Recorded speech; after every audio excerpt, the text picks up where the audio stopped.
اعوذ باللہ من الشیطان الرجیم بسم اللہ الرحمن الرحیم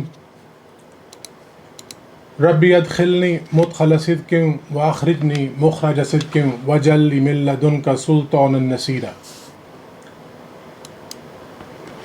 حاضرین محترم، پہلے تو میں آپ کا مشکور ہوں کہ آپ تشریف لائے اس محفل میں، جہاں ہم یہ جاننے کی کوشش کریں گے کہ علوم نفسیات ہمیں کیسے مددگار ہو سکتے ہیں تصوف کی کچھ گتھیاں سلجھانے میں۔ پچھلی دفعہ ہم نے بات کی تھی اسی موضوع پہ، اور میں نے ایک مختصر سا تعارف پیش کیا تھا، کیونکہ یہ موضوع اتنا طویل اور وسیع ہے کہ اسے گھنٹے دو میں کور کرنا آلموسٹ ناممکن ہے۔ اس پہ بہت کتابیں لکھی گئیں، بڑی تفصیلی باتیں کی گئیں۔ تو میری کوشش یہ ہے، اور پروفیسر صاحب کی سنت کے مطابق، کہ اس علم کو اتنا آسان کیا جائے کہ ہر کوئی اس کو سمجھنے اور اپنانے کے قابل ہو سکے۔ تو سب سے پہلے میں کوشش کروں گا کہ پچھلے لیکچر کی ایک مختصر سی آپ کو سمری جس کو کہیں گے وہ آپ کو بتا دوں، تاکہ وہ لوگ جو لاسٹ ٹائم موجود نہیں تھے انہیں پتہ ہو کہ ہم کیا بات کر رہے ہیں۔ تو یہ میں نے آپ کے سامنے 4 پیراگراف رکھے ہیں۔ تو جو انسانی رویہ ہے، جس کو ہم ہیومن بیہیویئر کہتے ہیں، وہ نتیجہ ہے اتفاق اور اختلاف اور اشتراک کا، جو وقوع پذیر ہوتا ہے انسان کے ریپٹیلین برین، انسان کے ایموشنل سیلف اور انٹلیکٹ کے درمیان۔ تو ان کے درمیان جو اختلاف، اتفاق اور اشتراک ہوتا ہے، اس کے نتیجے میں جو فیصلہ ہوتا ہے، اور اس فیصلے کا اظہار باہر بھی ہو سکتا ہے، اندر بھی ہو سکتا ہے۔ باہر آپ کوئی شخص غصے کا اظہار کر سکتا ہے، اندر وہ اداس محسوس کر سکتا ہے۔ تو یہ نتیجہ ہے جبلت، احساس اور تعقل کے باہمی اشتراک کا۔ ہم اس پہ تفصیل سے بھی بات کریں گے۔ اب دیکھنا یہ ہے کہ اس فیصلے میں جو کردار، ہماری جبلت، ہمارا احساس، اور اس میں ان کا جو کردار ہوتا ہے، اس کا تعین کون کرتا ہے۔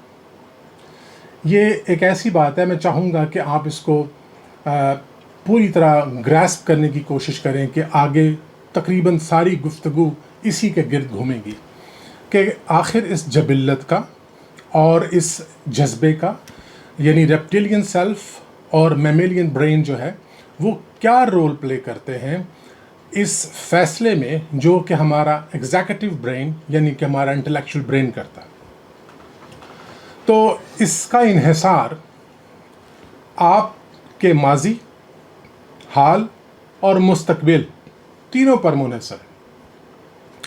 آپ کے ماضی کے تلخ و شیریں اسباق، آپ کے حال کے حالات، آپ کے مستقبل کے خواب، یہ وہ تینوں چیزیں ہیں جو محسوس یا غیر محسوس طریقے سے آپ کے فیصلے پر اثر انداز ہوتی ہیں۔ اس کے علاوہ جو چیز اثر انداز ہوتی ہے وہ اہم ہے اور یاد رکھنے کے قابل ہے اس نشست کے لیے، کہ آپ کے اعتقادات، آپ کے بیلیف کیا ہیں۔ اگر آپ جزا و سزا پہ یقین رکھتے ہیں، تو آپ ایک خدا پر یقین رکھتے ہیں، تو آپ تنہائی میں بھی محتاط ہوں گے، کیونکہ آپ کا تصور اس عرضی جزا و سزا سے بالا ہے۔ اگر آپ کنٹری لاز کو مانتے ہیں، حکومت کے قوانین کو مانتے ہیں، تو پھر آپ کا رویہ یہ ہو سکتا ہے کہ آپ چھپ چھپا کے جو بھی ممکن ہو تھوڑی چوری، فریب، رشوت لے لی جائے، اگر آپ پر قانون کی گرفت نہیں ہو رہی۔ تو پہلی بات کہ رویہ نتیجہ ہے ان کے اشتراک عمل کا۔ دوسری بات، یہ جو کردار ادا کرتے ہیں اس کا انحصار ماضی، حال، مستقبل کے عوامل اور ہمارے منصوبوں، اعتقادات پر ہوتا ہے۔ اب ایک مقام ایسا آئے گا کہ کوئی شخص کبھی سوچے گا کہ میں غلط ہوں یا صحیح۔ کوئی شخص اس کو کہہ دے گا کہ آپ کی یہ بات، آپ کا یہ رویہ ٹھیک نہیں۔ تو باہر سے فیڈ بیک آنے سے یا انٹرنل ریفلیکشن سے کہیں آنکھ کھل گئی، کہیں ضمیر جاگ اٹھا، جسے ہم عام زبان میں کہتے ہیں کہ ضمیر جاگ اٹھا۔ تو اس کیفیت کی وجہ سے وہ شخص یہ سوچنا شروع کر سکتا ہے کہ میں صحیح ہوں یا غلط۔ اب فرض کیجئے کہ وہ کہتا ہے کہ میں ٹھیک ہوں، تو اسے تبدیلی کی کوئی ضرورت نہیں۔ اگر کوئی شخص یہ سمجھتا ہے کہ میں ٹھیک ہوں تو اس کو اس مشقت کی کوئی ضرورت نہیں جس کی ہم بات کر رہے ہیں۔ لیکن اگر کوئی ایکنالج کرتا ہے کہ I need to get better, I have to change my behaviour, تو یہ جو ارادہ کرتا ہے اعتراف کے بعد، پہلے اس نے اعتراف کیا یعنی اس میں انسائٹ آئی، اس کے بعد اس نے ارادہ کیا کہ ہاں مجھے اپنے آپ کو تبدیل کرنا ہے، تو یہ جو ڈیزائر ٹو چینج ہے نا، یہ وہ انرجی فراہم کرے گی جو اس میں تبدیلی لا سکتی ہے۔ اس کی بہت ہی عام فہم اور یوزفل مثال ہے کہ فرض کیجئے کہ ایک آدمی کسی ایڈکشن کا شکار ہے، شراب ہو سکتی ہے، کوئی ڈرگز ہو سکتی ہیں، اگر وہ ترک نہیں کرنا چاہتا، ہاؤ کین یو ہیلپ ہم اور ہر؟ لیکن اگر وہ ترک کرنا چاہتے ہیں and they believe that this is wrong what they are doing and they should stop doing it, only then you can help it. تو کون ان کی ہیلپ کرے گا؟ نفسیات جدید، ماہرین نفسیات کیا کریں گے وہ؟ یہ ایک اہم سوال ہے کہ وہ کیا کریں گے۔ وہ ہیلپ کریں گے میڈیسن کی مدد سے، دوائیاں دیں گے، کونسلنگ کریں گے۔ مقصد کیا ہوگا؟ مقصد یہ ہوگا کہ ان کے وجود کو، ان کے ذہن کو ایک بہتر، کارآمد اور ہیلدی مائنڈ بنا دیا جائے۔ تو دے ول ریسٹور مینٹل ہیلتھ۔ لیکن یہ جاننا انتہائی ضروری ہے کہ نفسیات جدید کے پاس مینٹل ہیلتھ کی ڈیفینیشن کیا ہے۔ تو یہ وہ ڈیفینیشن ہے جو ورلڈ ہیلتھ آرگنائزیشن نے مینٹل ہیلتھ کی دی ہے۔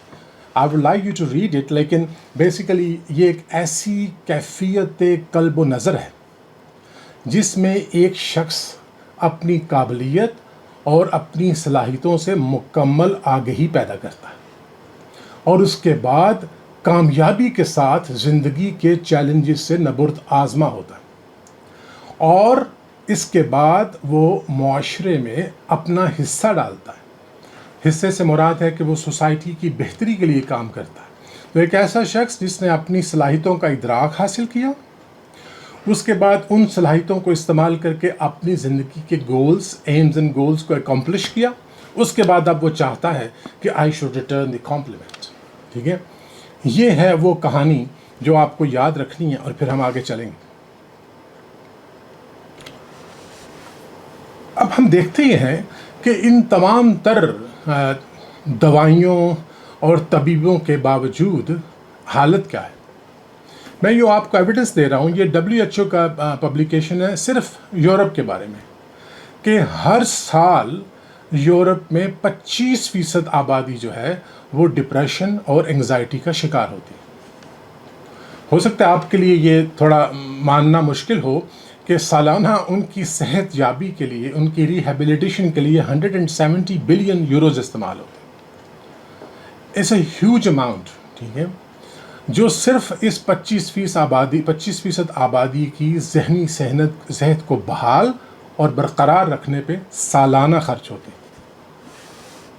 اور زیادہ خوش ہونے کی ضرورت نہیں، یہ کراچی کے فگرز ہیں جو 2004 میں پبلش ہوئے۔ اٹس بیسیکلی سسٹمیٹک ریویو ہے کافی ساری پبلیکیشنز کا، اور ان کا کنکلوژن یہ ہے کہ ہمارے معاشرے میں 34%، 34% of the population in Karachi in this study is suffering from anxiety and depression. یہ سالانہ کی بات نہیں ہے، دے سفر فرام اٹ۔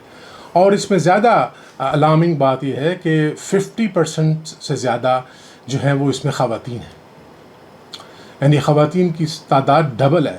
اگر آپ اپر لمٹ پہ جائیں تو 33 مین ہیں اور 66% ویمن ہیں۔ So it's a huge problem, ٹھیک ہے۔ تو ہم اس کا الزام نفسیات کو نہیں دے رہے، نہ ہی ہم سائیکالوجسٹ کو دے رہے ہیں، ہم تو ایک پرابلم ہائی لائٹ کر رہے ہیں اس دور میں جو کہ بڑھتا چلا جا رہا ہے۔ نفسیات اور ماہرین نفسیات they are doing their best and they have got some promising results where they are effective and available. Excuse me. اب یہ ایک صاحب ہے جو کوفہ کے گورنر کے بیٹے تھے، 801 میں پیدا ہوئے، 873 میں وفات پائی۔ ان کا جو کام تھا نفسیات پہ، وہ ایک جرنل آف ریلیجن ہیلتھ ہے، وہاں پبلش ہوا 2004 میں. تو میں اس کو دیکھ رہا تھا تو یہ پیراگراف مجھے اتنا امپریسو لگا کہ آئی کوڈنٹ بلیو کہ اتنے برس پہلے، کتنے 100 برس پہلے ایک شخص نفسیات پہ ایسی رائے دے سکتا ہے. تو feel free to read it. I can give you 30-40 seconds to read it your self.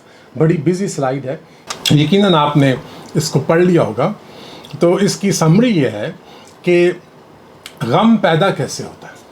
ٹھیک ہے، یہ اصل میں ایک سیکنڈ،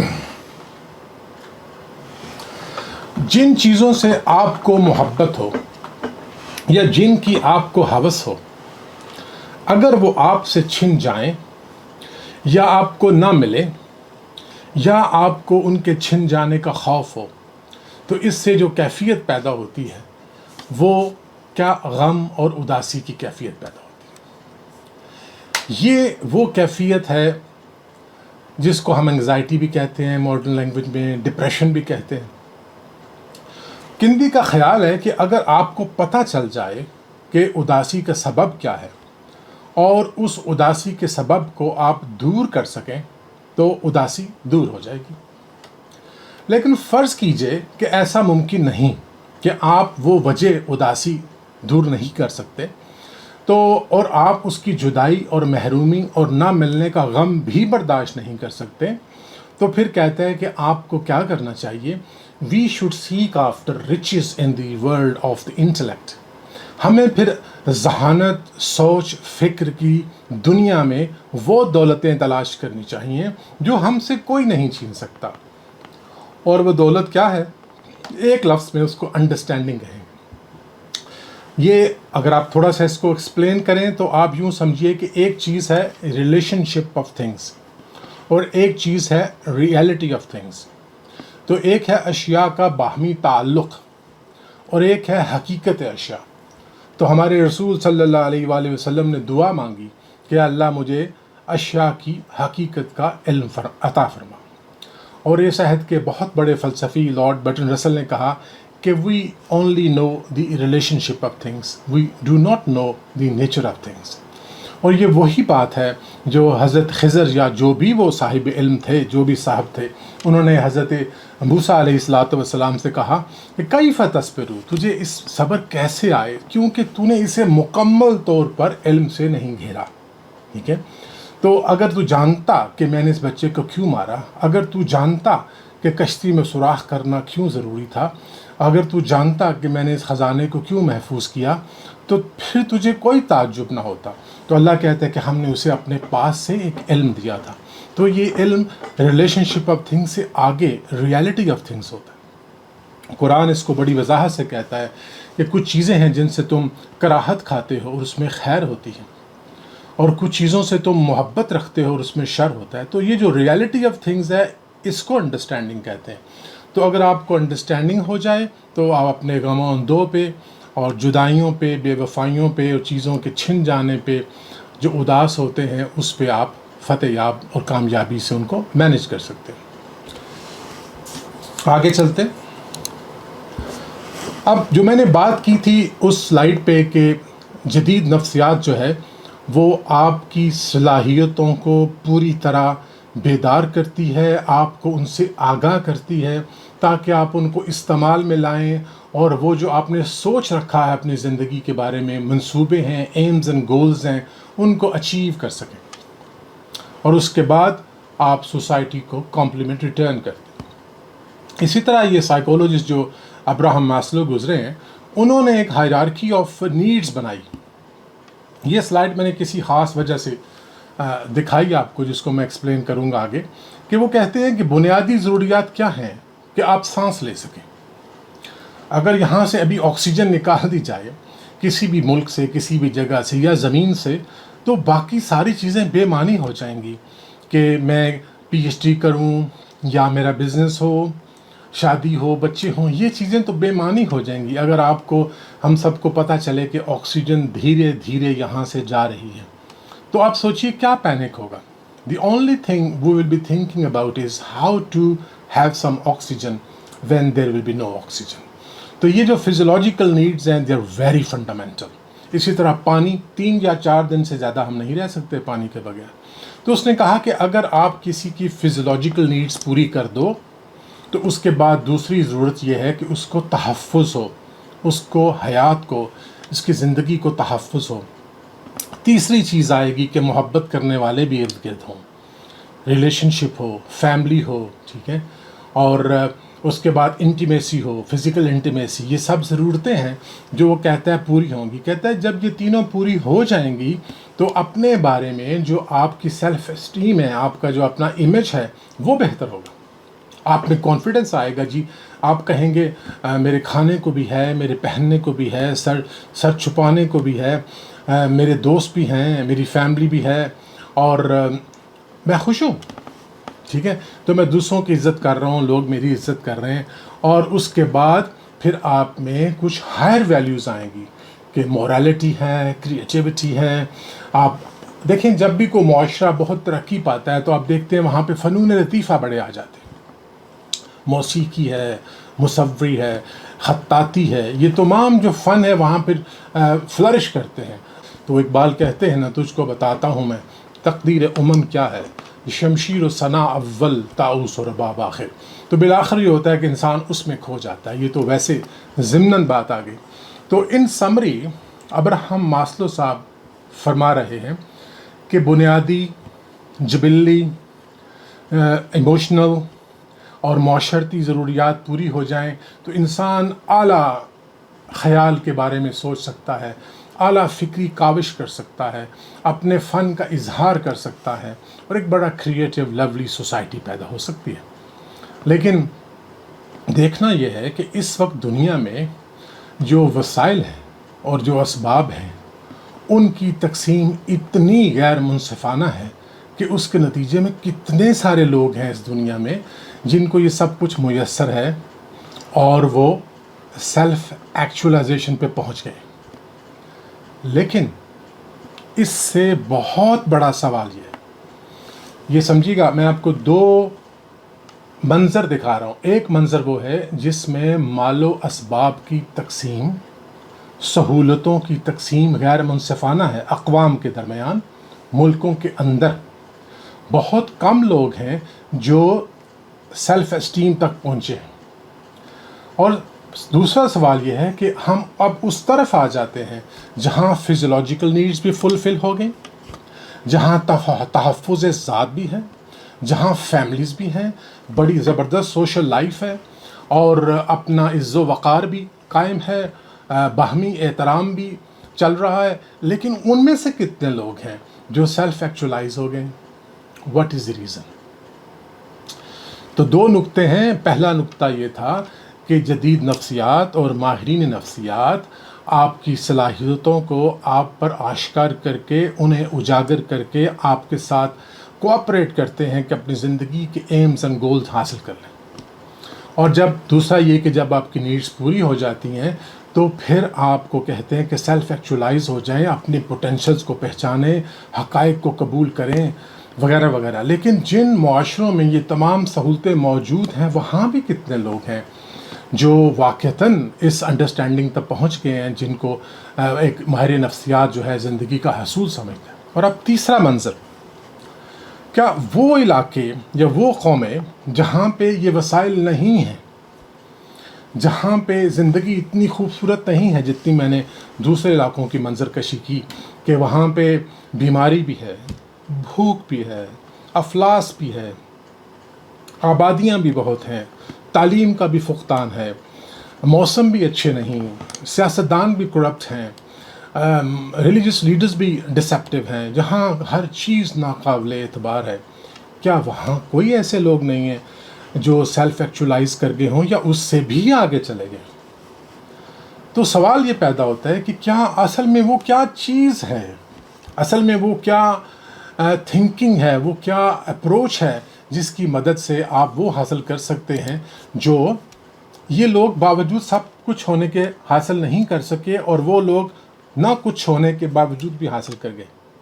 یہ ہے آج کا اصل ٹاپک جس پہ میں بات کرنے کی کوشش کروں گا. آئی ہوپ کہ آپ کو سمجھانے میں کامیاب ہو جاؤں گا انشاءاللہ۔ آگے چلتے ہیں۔ یہ جو میں نے آپ کے سامنے سارا کچھ رکھا، اس کو میں نے اس سلائیڈ میں سمرائز کرنے کی کوشش کی ہے۔ آئیے ہم اپنی زندگی کی کہانی پہ غور کرتے ہیں۔ یہ ایک ایسی چیز ہے کہ میں آپ کو چاہوں گا کہ آپ تھوڑی دیر کے لیے I'll give you 10 seconds to calm yourself down۔ آپ کو میں لے کے جانا چاہتا ہوں وہاں، آپ کہیں گے میں آپ کو عجیب جگہ لے کے جا رہا ہوں، جہاں فرٹیلائز ہوئے تھے۔ The moment we were fertilised, رحم مادر میں جب فرٹیلائز ہم ہوئے تھے تو اسی وقت جو ہی خبر ملی تھی ہماری موجودگی کی، انٹرا یوٹرائن لائف کی، تو ہماری ماؤں نے، ہمارے والدین نے سوچنا شروع کر دیا، لڑکا ہے لڑکی ہے، یہ کریں گے وہ کریں گے۔ اور اس بات کے سائنسی ثبوت موجود ہیں کہ انٹرا یوٹرائن لائف میں جو کچھ گزرتا ہے ماں کے اندر اور باہر، وہ اثر انداز ہوتا ہے۔ ماں کے خون میں جو نیورو ٹرانسمیٹرز ہوتے ہیں، جو ہارمونز ہوتے ہیں، یا ایسی دوائیاں جو پلیسنٹل بیریئر کراس کرتی ہیں، وہ بچے پر اثر انداز ہوتی ہیں۔ تو آپ نے دیکھا کہ ابھی کیا شعور، کیا وجود، ابھی تو ہم خلیوں کی دنیا میں ہیں اور ہم پہ اثرات ہونا شروع ہو گئے۔ اس کے بعد جب آرگینوجینیسس ہو جاتا ہے تو اثرات اور زیادہ ہونا شروع ہو جاتے ہیں۔ اور جب ہم آگے بڑھتے جاتے ہیں، جو ہی ہماری پیدائش ہوتی ہے، آنکھ کھلتی ہے، تو ہم ارد گرد 2 3 4، بعض لوگ زیادہ بندوں کو کھڑا دیکھتے ہیں، بعض ہسپتال میں، بعض گھروں میں پیدا ہوا کرتے تھے۔ آج کل تو زیادہ لوگ ہسپتالوں میں ہی پہلی آنکھ کھولتے ہیں۔ تو ارد گرد آپ جو دیکھتے ہیں وہ ایک منظر ہے، سین ہے۔ آپ جتنے بھی چھوٹے ہوں، اس کی ایک پرسیپشن ہوتی ہے جو آپ کو یاد تو نہیں رہتی، اس ماحول کی ایک پرسیپشن ہوتی ہے۔ پھر آواز آتی ہے، وٹ اے گارجس چائلڈ، یا وہ اردو میں کہتا ہے کتنا پیارا بچہ ہے، پنجابی کیا ہوا ہے تو یہو جی شکل تو کدی ویکھی ہی نہیں۔ سو آپ زبان سے بھی واقف ہوتے ہیں، تو آپ ایک لنگوسٹک ٹول سے واقف ہوتے ہیں، آپ لوگوں کے چہرے دیکھتے ہیں۔ تو اس طرح آگے آپ بڑھتے ہیں تو آہستہ آہستہ کیا ہوتا ہے کہ جس قسم کے معاشرے میں، جس قسم کے ماحول میں آپ ہیں، آپ سے کچھ امیدیں، توقعات وابستہ کی جاتی ہیں، اور کچھ بڑے ایجوکیٹڈ، بڑے دلوں کے پیرنٹس جو ہیں، وہ اپنے لیے توقعات نہیں، وہ آپ کے لیے پلاننگ شروع کر دیتے ہیں کہ میں نے اب اس کے لیے یہ کرنا ہے۔ ماں اس کے زیور کا بندوبست کرے گی کہ لڑکی ہے تو میں نے اس کی شادی کرنی، سو لانگ پلاننگ۔ آپ جب شعور سنبھالتے ہیں تو یہ ساری چیزیں آپ کو پتہ ہوتی ہیں۔ تو ان تمام عوامل کا ایک دباؤ ہے جو طے کر دیتا ہے کہ آپ نے کس سمت میں جانا ہے، ٹھیک ہے؟ تو پیچھے سے آپ کو پش کیا جا رہا ہوتا ہے، اور وہ ویژن جو آپ کے ایمز اور گولز کی وجہ سے کریٹ ہوئی، وہ آپ کو پل کر رہی ہوتی ہے، آپ اس طرف جا رہے ہوتے ہیں۔ تو یہ دنیا کی ایک اکثریت جو ہے اس پش اور پل میں قید ہوتی ہے، اس کو کسی کو اس سے نجات نہیں ہے، ٹھیک ہے؟ شاہ و گدا سب کے ایمز اینڈ گولز ہوتے ہیں، حتیٰ کہ انتہائی سست الوجود اور جن کو سب کچھ میسر ہو، ان کا بھی ایم اینڈ گول یہ ہوتا ہے کہ ہم نے کام نہیں کرنا، تو وہ اس کی طرف بڑھتے ہیں۔ لیکن کیسے بڑھتے ہیں؟ یہ جو ویژن آپ کو دی جاتی ہے یا آپ خود بناتے ہیں، اس کی طرف آپ بڑھتے کیسے؟ اس کے کچھ طریقے۔ ایک وہ شخص ہے جو ایک ایسے معاشرے میں پیدا ہوا جہاں خدا تو نہیں ہے، لیکن معاشرہ بڑا مہذب ہے۔ سویڈن میں پیدا ہو گیا، ناروے میں پیدا ہو گیا۔ اس کو پتہ ہے کہ اس معاشرے میں کسی قسم کی ڈس آنیسٹی اگر میں نے کی، اگر میری کریڈیبلٹی پہ کوئی خراش آئی، اگر میرا کریڈٹ ریٹنگ میری خراب ہو گئی، تو میں کبھی لون نہیں لے سکوں گا، میرا اعتبار نہیں ہوگا، اور اگر میں پکڑا گیا انکم ٹیکس چوری کرتے ہوئے تو مجھے سزا بھی ہوگی۔ لہٰذا وہ کیا کرتا ہے؟ He works smart, he observes commercial mannerism, he observes social ethics, country laws. Ultimately کرتا کیا ہے؟ Worldly success. تو یہ جو انا کا سفر ہے، یہ وہ شخص ہے جس کے بارے میں میں نے پہلے ذکر کیا کہ نفسیات چاہتی ہے کہ آپ کی صلاحیتوں کو آشکار کیا جائے، اجاگر کیا جائے، منزل تک لے جایا جائے۔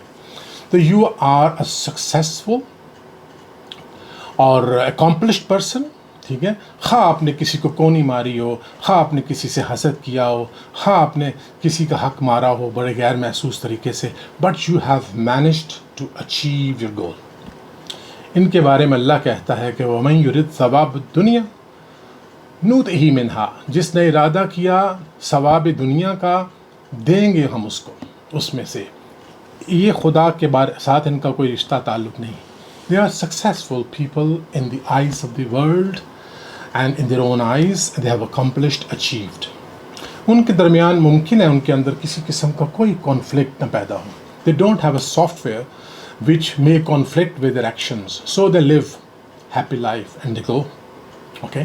لیکن ایک گروپ ایسا ان میں ہوتا ہے جو دیکھتا ہے کہ یہ ممکن نہیں، یہ ایمانداری سے کام ہو نہیں سکتا، محنت تو بڑا مشکل کام ہے، کون صبح صبح اٹھے ڈیوٹی پہ جائے، افسروں کی جھڑکیاں سنیں، تو بہتر یہ ہے کہ کوئی ایسا شارٹ کٹ ہو. تو یہ دھوکہ دہی، فراڈ، جھوٹ، رشوت، چوری، smuggling, you name it, but they also get there. Okay, but they are below this horizontal line. یہ ہاریزونٹل لائن سے جو نیچے ہیں ان کے بارے میں آپ کہہ سکتے ہیں ثم رددنہ اسفل سافلین، کہ انسان جب گرتا ہے جو بڑی پستیوں میں گرتا ہے. ٹھیک ہے، اب آگے بڑھتے ہیں. ایک اور بھی گروہ ہے جو کہتا ہے کہ ربنا آتنا فی الدنیا، کہ دنیا میں بھی ہمیں آسانی ہو، آستنا فی الآخرہ، آخرت میں بھی آسانی ہو. دنیا و آخرت دونوں کی وہ آسانی مانگتا ہے. ٹھیک ہے، تو اللہ کیا کہتا ہے کہ وَمَن يُرِدْ ثواب الآخرۃ نُؤْتِهِ مِنْهَا، کہ جس نے ارادہ کیا آخرت کے ثواب کا، ہم اس میں ان کو حصہ دیں گے، ان کو وہ ثواب دیں گے. ٹھیک ہے، یہ وہ لوگ ہیں جنہوں نے ان کے بارے میں ذکر بھی آتا ہے کہ وہ جو دنیا میں ایماندار محنت سے کام کرتے ہیں، پھیل جاؤ دن کو اللہ کی نعمت کو تلاش کرنے میں، پھر عبادت کے وقت عبادت کرو، ایٹس فائن. ٹھیک ہے، آپ سامنے کے لیے کہہ سکتے ہیں کہ they are maintaining a super ego but they have got consideration of Allah سبحانہ و تعالیٰ، اگر اس پہ یقین کرتے ہیں. اور ایک گروہ اور ہے، ان کا رخ ہر طرف خدا کی طرف، ہر وقت خدا کی جانب، اور یہ بھی کھاتے ہیں، یہ بھی پیتے ہیں، یہ بھی شادیاں کرتے ہیں، ان کے ہاں بھی اولاد ہوتی ہے، ان کے بھی چیلنجز ہوتے ہیں لائف کے، یہ بھی اداس ہوتے ہیں، ان سے بھی چیزیں چھن جاتی ہیں، ان کے بھی خواب بکھر جاتے ہیں، ان کی بھی محبتیں ٹوٹ جاتی ہیں، لیکن یہ نہ جھکتے ہیں نہ گرتے ہیں.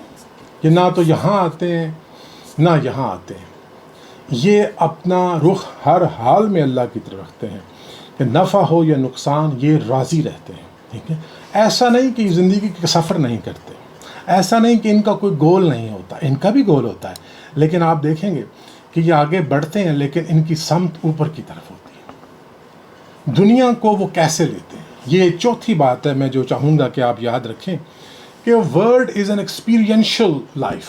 یہ ایک ایسی زندگی ہے جس میں سے ہم نے سیکھ کے نکلنا ہے. قرآن میں آتا ہے کہ اسلام میں نہ کوئی فاقہ ہے نہ کوئی رہبانیت ہے. ٹھیک ہے، اور جب تک ہم زندگی کو ایکسپیرینس نہیں کرتے لرن نہیں کر سکتے. ایک حدیث ہے جس کا مفہوم میں پیش کر رہا ہوں، صحیحین میں سے ہے، کہ وہ شخص جو لوگوں سے چھپ کر یا اکیلے میں اس نے تنہائی اختیار کر لی، اس سے وہ بہتر ہے جو لوگوں میں رہا اور لوگوں کے ہاتھ کوئی مشکل بھی اٹھائی. کیوں؟ اس میں لرننگ ہے. اگر آپ نے کسی نے آپ کو برا بھلا ہی نہیں کہا تو آپ کہاں سے صبر سیکھیں گے؟ اگر کسی نے آپ سے دھوکہ نہیں کیا تو آپ کیسے کسی کو معاف کریں گے؟ اگر آپ کے رشتوں میں سے کچھ چھینا نہیں تو آپ غم کو مینیج کرنا کیسے سیکھیں گے؟ اور آگے میں آپ کو ایک آیت دکھاؤں گا جس میں اللہ کہتا ہے کہ ہم نے انہیں غم پہ غم دیا تاکہ وہ غم کرنا چھوڑ دیں چیزوں کے چھن جانے پہ. اور یہ جو میں نے ذکر کیا کہ کچھ لوگ ہیں جو خدا کو مانتے نہیں اور کچھ لوگ ہیں جو خدا کو مانتے ہیں، اور جو نہیں مانتے ان میں سے کچھ اپنے زمانے کے رسم و رواج اور قوانین کا احترام کرتے ہیں، کچھ ان کی کوئی پرواہ نہیں کرتے. تو یہ جو وہ گروپ تھا جو دین و دنیا دونوں کی پرواہ کرتا ہے، کبھی کبھی یہ بھی ڈپ کر جاتے ہیں. میں نے ان کا دانستہ ان کو شامل نہیں کیا. اگر میں آپ کو واپس لے جاؤں تو یہ جو لوگ ہیں جن کو ہم کہہ رہے ہیں کہ یہ خدا اور دنیا دونوں کا اہتمام کرتے ہیں، کبھی کبھی یہ بھی مشکل حالات میں ڈپ کر جاتے ہیں، پھر یہ پلٹ آتے ہیں، غلطی ان سے بھی ہو جاتی ہے۔ لیکن یہ جو آیت ہے کہ الہاکم التکاثر، کہ ہلاک کیا تمہیں، یا ہلاکت کا ترجمہ بڑی مزے کی بات ہے کہ میں نے کوئی، میرا خیال ہے کم و بیش 9-10 تراجم دیکھے ہیں، سب ہی نے غفلت کے معنوں میں کیا کہ ہلاک کیا تمہیں کثرت نے، تو امپلائیڈ ہے کہ کثرت کی ہوس نے، حتیٰ زرتم المقابر، حتیٰ کہ تم جا پہنچے قبروں میں۔ اس کا مطلب یہ ہے کہ یہ جو میں نے آپ کو پش اینڈ پل کا جو کانسیپٹ دیا ہے، اس میں یہ ہے کہ ہم دیوانہ وار، اور جس طرح ہارس بلنکرز نہیں ہوتے ہمارے کانوں پہ یوں لگا ہوئے، ہم ادھر ادھر کچھ نہیں دیکھ سکتے، ایک منزل ہے سامنے اور ہم دیوانہ وار اس ہوس کے پیچھے بھاگے جا رہے ہیں، کوئی اور تھنکنگ نہیں ہے، اور اس ہوس نے ہمیں ہلاک کر دیا، غفلت نے۔ کیا ہلاکت ہوئی؟ کس چیز سے ہم غافل ہو گئے؟ تو یہ بھی ایک مائل سٹون ہے ہماری آج کی گفتگو کا، اسے یاد رکھیے گا۔ ایک تو یہ تھا کہ نفسیات جدید ہمیں ہماری صلاحیتوں سے آشنا کر کے، انہیں اجاگر کروا کے ہمیں اپنے دنیاوی جو منزل و مقاصد ہیں ان تک پہنچاتی ہے، ٹھیک ہے۔ اور دوسرا یہ کہ باوجود اس کوشش کے دنیا میں کوئی بہت زیادہ لوگ ایسے نہیں ہیں، اور جو کانسیپٹ ہیں کہ زندگی کی سہولتیں ہوں تو آدمی انڈرسٹینڈنگ تک پہنچ سکتا ہے۔ میں نے آپ کو سامنے عرض کیا کہ ایسے لوگ جن کو سہولتیں نہیں ہیں وہ پہنچ گئے، جن کو ہیں وہ نہیں پہنچے، ٹھیک ہے۔ تو یہ اس بات کی ضمانت نہیں ہے، اس کی ضمانت ایک خاص تھنکنگ پیٹرن ہے جس کی طرف ہم آئیں گے۔ اور اللہ نے کہا کہ تمہیں غافل کر دیا کثرت کی ہوس نے، یہاں تک کہ تم قبروں کو جا پہنچی، یعنی یو فیلڈ، اوکے۔ یہ ایک ایسی سلائیڈ ہے جو میں نے آپ کو لاسٹ ٹائم بھی دکھائی تھی، آج پھر دکھا رہا ہوں، جو پیچھے ساری گفتگو کی ہے اس کو سم اپ کر کے ہم آگے چلیں گے۔ کہ میں نے عرض کیا تھا کہ یہ ریپٹیلین برین یا جبلت جو ہے، اور لمبک سسٹم جس میں مادرانہ شفقت ہے، پدرانہ شفقت ہے، مادرانہ محبت ہے، ٹھیک ہے، فیملی ہے، اور پھر اوپر والا حصہ جو کہ ایگزیکٹو برین ہے، اور اس میں بھی خاص طور پہ پری فرنٹل کارٹیکس، جو فرنٹل لوب کے سامنے والا کارٹیکس ہے، اس پہ ہم بات کریں گے بڑی دلچسپ، جہاں قرآن کی ایک آیت اور ایک اس عہد کے اہم تھیوریٹیکل فزسسٹ کی رائے میں آپ کے سامنے رکھوں گا۔ تو یہاں اس کے بارے میں مجھے صرف اتنا کہنا ہے کہ یہ جو نفس ہے یا سیلف ہے، یہ اسٹیٹک نہیں ہے، it's a dynamic equilibrium which we have to maintain. اگر جبلت طاقتور ہو جائے، اگر جبلت طاقتور ہو جائے اور حکمران کی حیثیت لے لے، تو وہ عقل کو اور ہمارے جذبے کو اپنے تصرف میں لاتی ہے اپنے مقاصد کے حصول کے لیے۔ یہ ایک اہم بات ہے، اس کو اگر آپ اچھی طرح سمجھ لیں کہ اگر ہماری جبلت ہم پہ حاکم ہو جائے، جیسے کسی کی پیسے کی خواہش، اسی طرح آپ نے دیکھا ہوگا کہ اپنے بچوں کی محبت میں لوگ کس حد تک اللیگل ہو جاتے ہیں، ناانصافی پر اتر آتے ہیں۔ بڑے بڑے لوگ اپنے بچوں کو کرائم سے بچانے کے لیے، پاکستان میں یہ داستانیں بکھری پڑی ہیں، جہاں انہوں نے عدلیہ کو استعمال کیا، دولت کو استعمال کیا، اور جو مظلوم تھے ان کو انصاف نہ مل سکا۔ کیوں؟ کہ ان کے وہ جذبات جو ان کے اپنے لوڈ ونس کے بارے میں تھے، وہ حاوی ہو گئے اس چیز پہ جو اللہ نے ہمیں عطا کی تھی، اور وہ تھا سوچنے اور انصاف کرنے کا ایک پورا سافٹ ویئر۔ اور اللہ کے رسول صلی اللہ علیہ وآلہ وسلم کا واقعہ آپ سب نے سن رکھا ہے کہ آپ نے کہا کہ اگر اس فاطمہ کی جگہ میری بیٹی فاطمہ بھی ہوتی تو میں اس کا بھی ہاتھ کاٹ دیتا۔ اور یہ بھی کہا کہ تم سے پہلی قومیں اس لیے تباہ ہوئیں کہ وہ جب کمزور لوگ کوئی غلطی کرتے تھے تو ان کو سزا دیا کرتی تھیں، اور جب طاقتور اور بااثر لوگ غلطی کرتے تھے تو انہیں معاف کر دیا جاتا تھا۔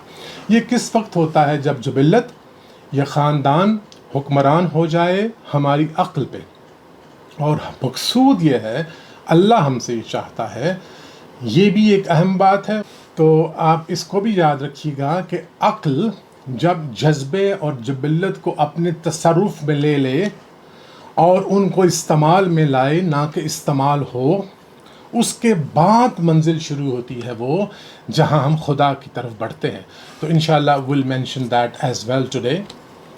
یہ وہ میرے استاد محترم پروفیسر احمد رفیق اختر صاحب کا قول مبارک ہے جو میں آپ کو کئی دفعہ سنا چکا ہوں. آج ہم اس پہ ذرا تفصیل سے بات کریں گے کہ psychology when applied to others is a science when applied to one's own self is mysticism. تو یہ جو پروفیسر نے فرمایا کہ نفسیات کا اپنے اوپر اطلاق حرکت ہے تصوف کی طرف، تو اس کا سادہ الفاظ میں مطلب یہ ہے کہ آپ نے علم نفسیات کی مدد سے جائزہ لینا ہے. یہاں ٹولز نفسیات کے ہیں. نفسیات کے ٹولز کیا ہیں؟ آبزرویشن، انٹرپریٹیشن یعنی مشاہدہ کرنا، تجزیہ کرنا، ٹھیک ہے، اس کے بعد انالیسس کرنا، سائیکو انالیسس ہے. یہ سارے ٹولز ہیں. ٹولز وہی ہیں اور ہم نے اب کسی کے رجحانات کا مطالعہ نہیں کرنا. یہ بات غور سے سنیے گا کہ فرض کیجئے ایک طبیب ہے، وہ ایک کتاب پڑھتا ہے گلا خراب ہونے کی علامات کے بارے میں، پھر وہ ایک مریض دیکھتا ہے جس کا گلا خراب ہے. وہ اس علم کا اطلاق جو اس نے پڑھا ہے اس مریض کی بیماری پر کرتا ہے، استنباط کرتا ہے، ڈیڈکشن کرتا ہے، انڈکشن کرتا ہے، رول ان رول آؤٹ کرتا ہے، الٹیمیٹلی کہتا ہے کہ یہ ٹونسلائٹس ہے، اس کو ٹریٹمنٹ دیتا ہے. لیکن وہ خود ٹونسلائٹس سے نہیں گزرا. تو اس طرح کی بیماریوں میں تو علاج ممکن ہے، ٹھیک ہے، لیکن اگر وہ خود سے اس کو ٹونسلائٹس ہوا ہو تو اس صورت میں آپ دیکھیں گے کہ اس کی ڈیزیز کی انڈرسٹینڈنگ بہت مختلف ہوتی ہے، کیونکہ وہ خود اس سے گزرا ہوتا ہے، اس نے وہ درد چکھا ہوتا ہے. اور نفسیات کے جو تصوف کے جو معاملات ہیں، بات یہ ہے کہ میں نے ایک دفعہ پہلے بھی عرض کیا تھا، یہ میری کو بات نہیں ہے، یہ استاد شروع سے کہتے چلے آئے ہیں کہ اگر آپ نے آم چکھا نہیں تو آپ اس کی شیرینی کو لفظوں میں بیان نہیں کر سکتے. میں آپ کو نہیں بتا سکتا کہ آم کس طرح سے میٹھا ہے، اس کی مٹھاس کیسی ہے، جب تک کہ آپ بھی آم کو نہ چکھ لیں. پھر ہم بات کر سکتے ہیں. آپ کہہ سکتے ہیں کہ میں نے تو فلاں آم کھایا تھا، میں کہہ سکتا ہوں میں نے فلاں آم کھایا تھا، اس میں کامن فلیور کیا ہے، اس میں ڈفرینس کیا ہے، اس میں خوشبو کا ڈفرینس ہے، رنگ کا ڈفرینس ہے، گودے کا ڈفرینس ہے، گٹلی چھوٹی بڑی ہے. میں کہنا یہ چاہ رہا تھا کہ جو نفسیات کے ٹولز ہیں، جس میں نمبر 1 آبزرویشن ہے، اس کے بعد انالیسس ہے، پھر آپ اس کو انڈکشن کرتے ہیں، ڈیڈکشن کرتے ہیں، you understand what is going on. یہ سارے ٹولز بجائے دوسروں کے لگانے کے آپ اپنے اوپر لگاتے ہیں. You observe your inner self, ٹھیک ہے، اور وہاں پہ اپنے آپ کو انڈرسٹینڈ کرتے ہیں کہاں پہ سیلف سمپتھی ہے، کہاں پہ کوئی آبسیشن ہے، کہاں پہ فیئر پڑا ہے، اینگر پڑا ہے. When you manage them all اور آپ اپنی انٹینگلمنٹ سے جب فری ہوتے ہیں، then you develop an objective eye. آپ ایک ایسی آنکھ سے دیکھتے ہیں جو اپنے ساتھ ملوث نہیں ہوتی. مثال یوں لے لیں کہ اگر کسی کو مال سے شدید محبت ہے تو جہاں کہیں بھی وہ مال دیکھے گا وہ اس میں انوالو ہوگا، اس میں انگیج ہوگا، ہک ہوگا، تو وہ آبجیکٹیولی آبزرو نہیں کر سکتا. اسی طرح کسی بھی قسم کی کوئی چیز جس کی محبت گھر کر گئی ہو دل میں، وہ آپ کی نظر کی معروضیت پہ بری طرح سے خراش لگاتی.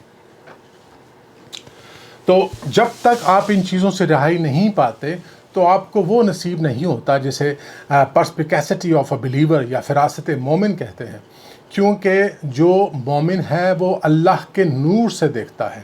اس کا کیا مطلب ہے؟ I will try to explain، ٹھیک ہے. تو how to achieve this balance. تو میں ان آیات پہ تھا کہ یہ آیات جو ہیں ان کے بغیر تصوف کے پہ گفتگو مکمل نہیں ہوتی. تو اس میں اللہ رب العزت فرماتے ہیں کہ قسم ہے نفس کی اور جس نے اس کو درست بنایا، ٹھیک ہے، اور درست کیا یا بنایا. پھر میں عرض کر رہا تھا کہ اس نے الہام کیا اس میں اس کا تقوی، اس کی نافرمانی. اس کا مطلب یہ ہوا the potentials of this self to make right and wrong judgments, وہ اس میں ڈالے، اس کی کوالٹیز بھی ڈالیں اور اس کی کمپلیکیشن بھی ڈالیں. تو میں نے عرض کیا تھا کہ نفرت جو ہے وہ محبت ہی کی ایک شکل ہو سکتی ہے. اسی طرح بخل جو ہے وہ ایک ہی رویے کا ایک ایکسٹریم ہو سکتا ہے. ایک طرف اسراف ہو سکتا ہے، ایک طرف بخل ہو سکتا ہے، درمیان میں میانہ روی ہو سکتی ہے. تو یہ پوٹینشلز اس میں ڈالے. لیکن یہ سلائیڈ دکھانے کا مقصد صرف یہ تھا کہ قد افلح من زکاہا، کہ یقیناً فلاح پا گیا وہ کون ہے، ٹھیک ہے، اور نفس کہاں ہے. لوگوں نے اس کے بہت سارے نام رکھے ہوئے ہیں. آج سے 100-150 سال پہلے ان کو سمجھنے کے لیے لطائف کے نام سے لطائف جو ہیں، اور تصوف والوں نے اصطلاحیں قائم کی ہوئی ہیں. Faculties of perception and cognitions ہیں جن کو انہوں نے نام دیے مختلف. لیکن آج کے دور میں جب ہمارے پاس کچھ ماڈرن ٹیکنالوجی اور ٹیکنیکس موجود ہیں تو we are in a better position to understand and kind of share the understanding. اب سوال یہ پیدا ہوتا ہے، میں نے آغاز اس حصے کا ایسے کیا تھا کہ ہاؤ ٹو اچیو دس، تو ہمیں کون گائیڈ کرے گا، ٹھیک ہے. تو یہ آیت جو ہے اگر آپ اس پہ دیکھیں، میں اس کو 3 حصوں میں کسی وجہ سے علیحدہ کیا کہ انی توکلت علی اللہ ربی و ربکم، میں تو توکل کرتا ہوں اس رب پہ جو تمہارا بھی ہے اور میرا بھی رب ہے. ما من دابۃ الا هو اخذ بناصیتها، کوئی ایسا جاندار نہیں جس کو ہم نے اس کی پیشانی سے نہ تھام رکھا ہو. ان ربی علی صراط مستقیم. تو یہ 3 باتیں آپ ذہن میں سمجھ لیجئے کہ وہ کہتے ہیں جی میں نے تو اللہ پہ بھروسہ کیا جو رب ہے میرا اور رب ہے تمہارا، اور کوئی بھی ایسا جاندار نہیں جس کو اس نے پیشانی سے نہ تھام رکھا ہو، اور میرا رب تو صراط مستقیم پہ ہے. میرا رب صراط مستقیم پہ کا مطلب یہ ہے کہ وہ صراط مستقیم پہ ملتا ہے. اور اگر کسی ایسی ہستی مبارکہ نے ہماری سوچوں اور ہماری پیشانی کو تھام رکھا ہو جو کہ صراط مستقیم پہ ملتی ہے، تو اگر اس کی پل ہم فالو کریں تو ہمارے گمراہ ہونے کا کوئی امکان نہیں.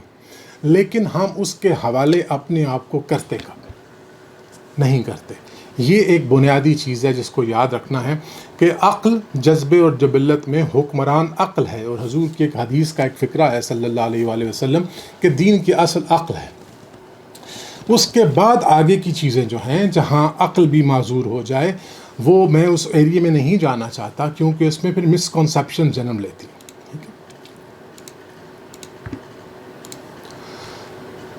اب یہ وہ کانسیپٹ ہے جو لاسٹ ٹائم میں نے فلوٹ کیا تھا. آج اس پہ تھوڑی سی زیادہ بات کر کے تو ہم ایکچوئل میتھڈ کی طرف جانے والے ہیں. تو emotional calibration and achieving balance. تو یہ ایک ٹیمپریچر آپ کو شو کیا جا رہا ہے 15 kind of an optimum temperature, ٹھیک ہے میرے خیال میں. تو بعض لوگ ایسے ہیں جو 0 10 20 تک کمفرٹیبل رہیں گے. ہم جیسے لوگ جو گرمیوں کے عادی تھے، ٹھیک ہے، مے بی 30 پہ جائیں، 30 سے ذرا اوپر جائیں تو انکمفرٹیبل ہو جائیں، اور 40 پہ تو ہم بہت ہی انکمفرٹیبل ہو جائیں گے. اسی طرح اگر ٹیمپریچر کم ہوتا جائے تو میرے خیال میں آپ بتا سکتے ہیں کہ کتنے مائنس پہ آپ جا سکتے ہیں. بعض تو 0 پہ بڑے انکمفرٹیبل ہو جائیں گے، بعض لوگ 10 میں بھی اچھا لباس اور سینٹرل ہیٹنگ کے ساتھ بڑے کمفرٹیبل رہیں گے. تو یہ جو ایموشنل کیلیبریشن ہے اس کو اس طرح سے کرنا چاہیے کہ کرائسس میں بھی یہ حدود کو کراس نہ کریں. جو لمٹس ہیں، جو اللہ نے حدود مقرر کی ہیں کسی بھی رویے کی، کہ نہ تو بخیل ہو اور نہ ہی اسراف کرے. تو میں جو آگے آپ کو 2 آیات دکھاؤں گا وہ پچھلی پریزنٹیشن سے ہیں، so that I may link what I am going to show you after those 2. یہ آپ لاسٹ ٹائم دیکھ چکے ہیں، اس کا میں نے بہت ذکر کیا ہے. اس گفتگو کے دوران بھی میں اس پہ مزید گفتگو نہیں کروں گا. اس طرح یہ آیت جو ہے اس کا بھی ہم نے ذکر کیا کہ غم نہ کرو اگر کوئی چیز تم سے چھن جائے جاتی رہے، اور زیادہ ایکسائٹ نہ ہوا کرو اگر تمہیں کچھ کوئی نعمت مل جائے. اب ہم اس آیت پہ آ جاتے ہیں. یہاں سے ہم کنکلوژن کی طرف بڑھ رہے ہیں. اگر آپ نے وہ اچیو کرنا ہے جس کی ابھی ہم نے بات کی کہ آپ اپنے اندر ایک ایسی ہارمنی اور بیلنس لے آئیں، تو میں پہلے ایک چیز عرض کر دوں کہ جو میں کہنے جا رہا ہوں اس کی ایک مثال ہے. اللہ قرآن میں کہتا ہے کہ اللہ تمہیں مثالوں سے سمجھاتا ہے، اور انسان کا ذہن ایسے ڈیزائن کیا گیا ہے کہ ایگزامپلس کی مدد سے بڑے مشکل کانسیپٹ بھی سمجھ لیتا ہے. تو میں آپ کو ڈرائیونگ کی اگزامپل دینا چاہتا ہوں کہ ابھی آپ نے ڈرائیونگ شروع نہیں کی. آپ کیا کرتے ہیں؟ آپ تھوڑی سی اس کی تھیری پڑھتے ہیں، ایک کتاب پڑھتے ہیں. میں یہاں کی بات کروں، پاکستان میں بھی کتاب ہوتی ہے. ملٹیپل چوائس کویسچنز کرتے ہیں. آج کل انٹریکٹیو پریکٹس آ گئی ہے، آپ کمپیوٹر پہ کرتے ہیں how to manage the hazard. پھر آپ لیسن لینا شروع کرتے ہیں. آپ لیسن لیتے ہیں تو آپ جو چیزیں ٹچ کرتے ہیں نا، نابز، ایکسیلیٹر ہے، بریک ہے، اسٹیئرنگ ویل ہے، انڈیکیٹرز ہیں، اسی طرح سیلف کی بھی نابز ہوتی ہیں. تو نابولوجی آف سیلف جو ہے نا، ناب سے میں نے نابولوجی مستعمل ہے، استعمال ہوتا ہے. نابولوجی آف دی سیلف جو ہے اس کو پہلے آپ انڈرسٹینڈ کرتے ہیں. اگر آپ نے اچانک بریک لگا دی تو پیچھے سے آنے والی گاڑی آپ سے ٹکرا جائے گی. اگر آپ نے غلطی سے ایکسیلیٹر پہ پاؤں رکھ دیا تو آپ کی رفتار اتنی تیز ہو جائے گی کہ ہو سکتا ہے ڈرائیور جو ہے وہ کسی ہوٹل میں گھس جائے، کسی گھر کی دیوار توڑ دے. اسی طرح اگر آپ نے غلط انڈیکیٹر دے دیا تو ایکسیڈنٹ کا احتمال بڑھ جائے گا. ٹھیک ہے. اور اگر آپ نے یہ چیک نہ کیا کہ آپ کا فیول ٹینک فل ہے کہ نہیں تو رستے میں آپ کی گاڑی کسی موٹر وے پہ خراب ہو سکتی ہے. ٹھیک ہے. یہ جو پہلے آپ نے تھیری پڑھی، پھر نابولوجی دیکھی، دین یو اسٹارٹ ڈرائیونگ. ٹھیک ہے. اور پھر ڈرائیونگ سیکھتے ہوئے آپ لیسنز لیتے ہیں. پھر آپ کا ٹیسٹ ہوتا ہے. تو وہ جو ٹیسٹ ہوتا ہے اس میں آپ کی ان تمام سکلز کو بڑے اسٹرکٹ سٹینڈرڈس پہ پرکھا جاتا ہے so that you are safe when you start driving. Okay. تو یہ جو میں بات کر رہا ہوں it's just understanding the knobology of your self and I am kind of inviting you to start using those knobs. میں یہ نہیں کہہ رہا کہ آپ نہیں جانتے، ممکن ہے بعض لوگ بڑے صاحب علم و فہم اور اس اساتذہ نفس کے بیٹھے ہوں گفتگو کے دوران. تو اگر آپ نوبولوجی سمجھ جائیں، you start using it safely and once you are able to drive, اب آپ نے منزل کا تعین کرنا ہے. اگر آج کی گفتگو کی ہر بات آپ کو بھول جائے تو صرف یہ ڈرائیونگ کی مثال یاد رکھیے گا کہ آپ نے پہلے تھیری پڑھتے ہیں، پھر آپ نوبولوجی سمجھتے ہیں، پھر آپ نوبولوجی کو استعمال کرتے ہیں، اور اس کے بعد آپ ڈرائیونگ کے لیسن لیتے ہیں، پھر آپ کا ڈرائیونگ ٹیسٹ ہوتا ہے. Now you are allowed to drive, but for some period of time you may put something behind you. Go pass کیا ہوا ہے illegal ہے پر لوگ پھر بھی لگا لیتے ہیں لرنر، تاکہ ارد گرد کے لوگوں کو پتا ہو کہ you can still make some silly moves. ٹھیک ہے. تو جب آپ یہ سیکھ لیتے ہیں تو میں یہ بات کرنے لگا ہوں کہ یہ یاد رکھیے گا کہ اب آپ نے ڈیسائیڈ کرنا ہے where are you going. تو جو میں نے وہ سلائیڈ آپ کو دکھائی تھی جس میں میں نے بتایا تھا کہ کچھ لوگ اس پش اور پل کے جو ہاریزونٹل ایکسس پہ رہتے ہیں، کچھ نیچے ہیں، کچھ اوپر ہیں، کچھ ورٹیکل ایکسس کی طرف بڑھتے ہیں. تو آپ نے ڈیسائیڈ کرنا ہے کہ ڈرائیونگ سیکھ لینے کے بعد، سب کچھ سمجھ لینے کے بعد اب آپ نے جانا کہاں ہے. اگر آپ نے ارادہ کیا دنیا کا تو اللہ کہتے ہیں ہم آپ کو دنیا دے دیں گے، اور اگر آپ نے ارادہ کیا خدا کا تو خدا کہتے ہیں جس نے ہمارا ارادہ کیا ہم تو اسے رستے دکھا دیں گے اپنی طرف آنے کے. تو یہ میں آپ کو بتانے لگا ہوں کہ کیسے چیزوں سے محتاط رہنا ہے. فوصف الیہ الشیطان قال یا آدم هل ادلک علی شجرۃ الخلد وملک لا یبلی. شیطان نے کہا آدم سے، وسوسہ کیا، خیال ڈالا اس میں، ٹھیک ہے، کہ کیا میں تجھے ایک ایسے درخت کا پتہ نہ بتاؤں جس کے کھانے سے تجھے ہمیشگی اور اس کے ساتھ نہ ختم ہونے والی لازوال سلطنت اور بادشاہی نصیب ہو. یہاں کیا ہوا یہ کہ شیطان knew about Adam and he knew کہ اس میں کون کون سی انگریڈینٹس ہیں. He actually excited his self. Self کی یہ خاصیت ہے، ریپٹیلین سیلف جبلت کی یہ خاصیت ہے، غلبہ، طاقت، دوام. غلبہ، طاقت، دوام. اس نے اس ایپیٹائٹ کو ایکسائٹ کیا. ایک جو میں بات اب کرنے لگا ہوں، آپ چاہیں تو اس سے اختلاف کریں، ٹھیک ہے، لیکن یہ میری ذاتی رائے اس لیے میں بتا رہا ہوں، تو آپ اس سے اختلاف کر سکتے ہیں. میرا خیال یہ ہے کہ اللہ کے حضور حضرت آدم کے پاس انکار یا نافرمانی کا کوئی ماحول نہیں تھا. That was not an option. It was total obedience, affirmation. اللہ کی ہر بات کے آگے ایک عبد کی طرح سر تسلیم خم. یہ تو سب کر رہے تھے. فرشتوں نے تو یہاں تک کہہ دیا کہ ہم نہیں جانتے مگر جو تو بتا دے. اور کسی نے کسی کوئل کو بھونکتے نہیں دیکھا تھا، کسی کتے نے کوئی مالکوس یا بھیروی نہیں گایا تھا. یہ سب اپنی جبلت کی پوری قید میں تھے. But God had another plan. He wanted somebody with taste so that he may come or she may come with that understanding. ایک اچھے صاحب فن کی طرح، ایک اچھے خالق کی طرح اس نے چاہا کہ کوئی صاحب ذوق ہو جو اس کو سمجھے اور مشترک آئے. تو اس نے یہ سافٹ ویئر رکھا ہوا تھا. یہ نگیشن کا، انکار کا، نو کا سافٹ ویئر تھا، بٹ اٹ وازنٹ ایکٹیویٹڈ. سو ابلیس activated that software. Iblis thought that this is going to make him fail. لیکن واقعہ بڑا دلچسپ ہے کہ جب حضرت آدم علیہ السلام اور حضرت حوا علیہ السلام نے وہ پھل کھایا، something happened. We don't need to go into the detail of that. Something happened جس کے نتیجے میں یہ ہوا کہ وہ اپنے آپ کو، اپنے پرائیویٹس کو ڈھانپنے لگے جنت کے پتوں سے. اور اللہ نے ججمنٹ کیا دی، وَعَصَىٰ آدَمُ رَبَّهُ فَغَوَىٰ. آدم نے اپنے رب کی نافرمانی کی اور وہ اغوا ہو گیا، گمراہ ہو گیا. یہ شیطان کا کلیم تھا کہ میں اوپر نیچے دائیں بائیں آگے پیچھے سے آؤں گا، جس کو تو خلیفہ بنانے کا پلان کر رہا ہے نا، تو میں ان کو اغوا کروں گا، ان کے رستوں میں بیٹھوں گا. تو اللہ نے کہا ہاں، لیکن وہ لوگ جو میرے مخلصین میں سے ہیں. تو اب آگے کیا ہوا؟ چاہیے تو یہ تھا کہ سزا ہوتی، فارغ کر دیے جاتے، لیکن آدم نے کیا کیا؟ تو پہلی چیز جو میں آپ کو بتانا چاہ رہا ہوں کہ reflection on action is an important tool.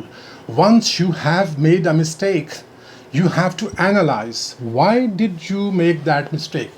What was it that excited you? What was that which led you to that error of judgment? What was the crisis? So that when you see that crisis again, you use your memory and experience to not to repeat the mistake. تو آدم نے کیا کہا؟ قال ربنا ظلمنا انفسنا وان لم تغفر لنا وترحمنا لنکونن من الخاسرین. دونوں نے کہا کہ ہم سے غلطی ہو گئی، اگر تو نے نہ بخشا تو ہم تباہ ہو جائیں. اب چاہے ہو سکتا ہے اللہ یہ کہتا کہ ہم نے آپ کو جنت دی، آپ کو قربت دی، ہر چیز دی، یہ آپ نے کیا کیا؟ ڈڈ سے دیٹ. تو اس نے کہا ثم اجتباہ، پسند کر لیا اس کو، سلیکٹ کر لیا اس کو، فتاب علیہ، پلٹ آیا اس پہ، وہدا، اس کو ہدایت دی. بڑی دلچسپ بات ہے جی. غلطی کی، made an error of judgement in a moment of crisis. Coming back, reflecting on his actions, saying, forgive me Lord, I've made a mistake, and if you don't, I'll be lost. اللہ نے کیا کیا؟ پسند کر لیا اس کو. It means he liked it. He liked the reflection because what he had created was working. So he was able to affirm and negate. اب اللہ نے کیا کہا؟ اللہ نے معاف کر دیا، ہدایت بخشی، اور ساتھ ایک بات کی کہ اب تمہارے پاس پیغمبر آئیں گے پیغام لے کے، ان کی بات سننا، اور جس نے ان کا اتباع کیا ان کو کوئی غم نہیں. تو ہمیں ایک ایسی دنیا میں بھیجا گیا ہے جو A to Z experiential learning ہے. It's an academy. یہاں سے آپ نے اپنے نفس کے رجحانات، اپنے ایموشنز کو اپنے پری فرنٹل کارٹیکس اور اللہ کی گائیڈنس کے ساتھ کنٹرول کرنا ہے، ٹرین کرنا ہے. Then you have to decide the direction you are heading to. اب دوسری جو آپ نے دھیان رکھنا ہے وہ یہ ہے کہ جب آپ نے reflection on learning, on mistake کی، آپ نے ریفلیکٹ کیا، آپ نے سیکھا. اور ایک اور بات، کچھ چالاک لوگ بھی ہوتے ہیں، وہ ساری غلطیاں خود نہیں کرتے، وہ دوسروں کی غلطی سے سیکھ لیتے ہیں. لازمی نہیں کہ آپ انگلی آگ سے جلا کے سیکھیں کہ آگ جلاتی ہے. کسی کی انگلی جلی ہوئی دیکھ کر بھی تو آپ سیکھ سکتے ہیں، یا جلتے ہوئے کسی کی انگلی بھی دیکھ کر آپ سیکھ سکتے ہیں. تو اللہ کیا کہتا ہے کہ ان الذین اتقوا اذا مسهم طائف من الشیطان تذکروا فاذا هم مبصرون. بہت ہی تھاٹ پرووکنگ آیت ہے کہ وہ لوگ جو میں ان کو کہتا ہوں گارڈڈ ہیں، شیلڈڈ ہیں، they have learned and they fear God, they know what is mistake جب انہیں چھوتا ہے، مسہم چھوتا ہے انہیں، طائف من الشیطان ایک خیال ایسا جیسے ان کے گرد گھومتا ہے، ایک ریکرنٹ تھاٹ ان کو آتی ہے کوئی، تو کیا کرتے ہیں؟ تذکرو یاد کر لیتے ہیں۔ کچھ لوگوں نے اس کا ٹرانسلیشن بڑا اچھا کیا ہے کہ فوراً الرٹ ہو جاتے ہیں، انہیں پتہ چل جاتا ہے کہ یار یہ غلطی تو ہم پہلے بھی کر چکے ہیں، کہیں دوبارہ نہ ہو جائے، یا انہوں نے پڑھا ہوتا ہے کہ اس کا یہ ہوتا ہے، تو اپنے تجربے، علم اور مشاہدہ تینوں چیزوں سے کام لے کر وہ فوراً اللہ کی طرف رجوع کرتے ہیں اور اپنے رب کو یاد کرنے لگتے ہیں۔ پھر کیا ہوتا ہے؟ فَإِذَا هُمْ مُبْصِرُونَ، بس ناگہاں وہ دیکھنے لگتے ہیں، دین دے اسٹارٹ ریئلائزنگ، ان کی آنکھ کھل جاتی ہے، اور وہ جو بلرنگ ہوتی ہے، وہ جو کرائسس ہوتا ہے، جو ان کی ججمنٹ کو امپیئر کرنے کے قریب ہوتا ہے، وہ اس سے بچ جاتے ہیں۔ اور ایک اور چیز بھی ہے، وہ تو ایک ایکسٹریم تھی کہ پہلے روک لیا، کرنے کے بعد ریفلیکٹ کیا۔ حضرت یوسف علیہ السلام کو دیکھیے، یہاں پھر اللہ نے اپنے وعدہ پورا کیا کہ میں مخلص بندوں کو تنہا نہیں چھوڑتا۔ یوسف علیہ السلام کہتے ہیں وما ابرئ نفسی، اور نہیں بری ذمہ قرار دیتا نفس اپنے کو میں، ان النفس الامارۃ، میں امارہ کا مطلب دیکھ رہا تھا تو ایک جگہ کسی نے عربک میں اس کا ٹرانسلیشن کیا جو ایک گناہ کے اوپر دوسرے گناہ پر اکسائے، اور ترجمہ کرنے والوں نے ایسے لکھا بہت حکم کرتا ہے برائی کا، سو بار بار بدی کی طرف بلاتا ہے۔ کیوں؟ یہ سائیکالوجسٹ جانتے ہیں کہ جب بھی آپ یا کوئی گناہ کرتا ہے جس میں کوئی اٹریکشن ہے، یا رشوت لے لیں، چوری لے لیں، تو they develop a tract in their mind, a reflex, اس اکمپلشمنٹ کے نتیجے میں جو کیفیت ان کو ہوتی ہے ایک کامیابی کی، they want to do it again and again and again, ٹھیک ہے؟ تو بار بار وہ اس کی طرف بلاتا ہے، لیکن اللہ اگر ما رحمہ ربی، ہو جائے رحم میرے رب کا، ان ربی غفور الرحیم۔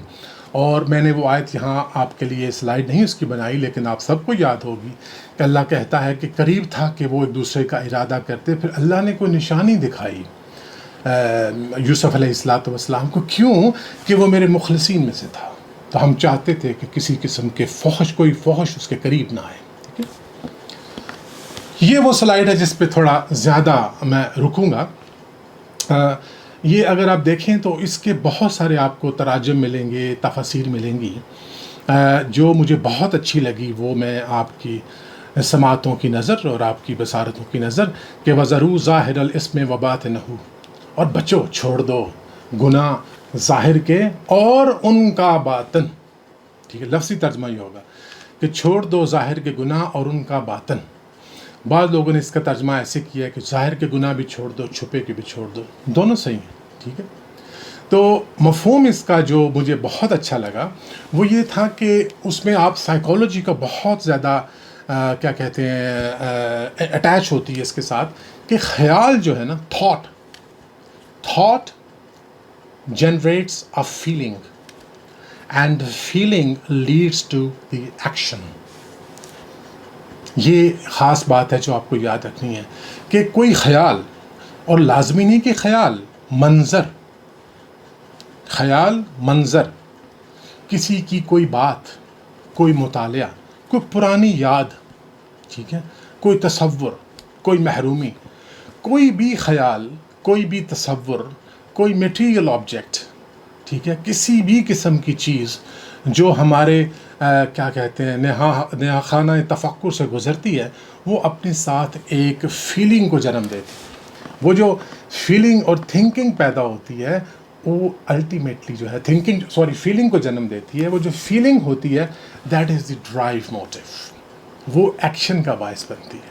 تو یہ جو خیال ہے نا، اس سے جو احساس پیدا ہوتا ہے وہ عمل کا باعث بنتا ہے۔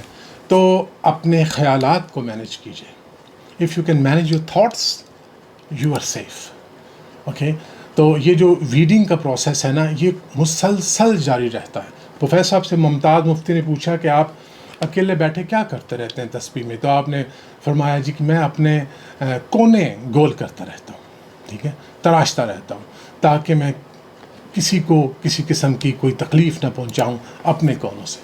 اب اللہ کہتا ہے کہ اللہ تو عجیب ہی کلیم کرتا ہے کہ وَلَا تَهِنُوا وَلَا تَحْزَنُوا وَأَنْتُمُ الْأَعْلَوْنَ إِن كُنتُم مُؤْمِنِينَ، کہ تم سستی نہ کرنا، غم نہ کرنا، تم ہی غالب ہو اگر تم مومن ہو۔ یہ غلبہ باہر کی دنیا کا نہیں، اندر کا بھی غلبہ ہے، ٹھیک ہے؟ تو ہم غالب کیوں نہیں؟ کہ اللہ رب العزت یہ فرماتے ہیں کہ غم نہ کرنا، سستی نہ کرنا، تم ہی غالب ہو اگر تم ایمان والے ہو، اور یہ غلبہ اندر بھی ہے باہر بھی ہے، تو ہم غالب کیوں نہیں ہیں؟ ٹھیک ہے، وما كان لنفس ان تؤمن الا باذن الله ويجعل الرجس على الذين لا يعقلون. اللہ کہتا ہے کسی جان کے لیے نہیں ہے کہ وہ ایمان لے آئے مگر یہ کہ اللہ اس کی اجازت دے.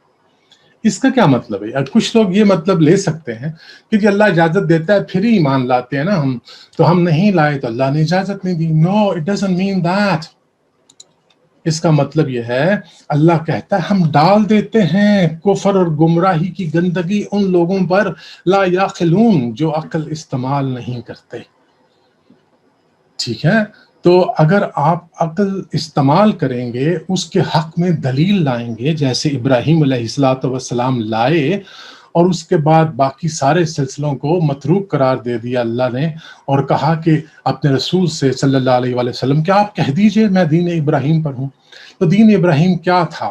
Logic, reason.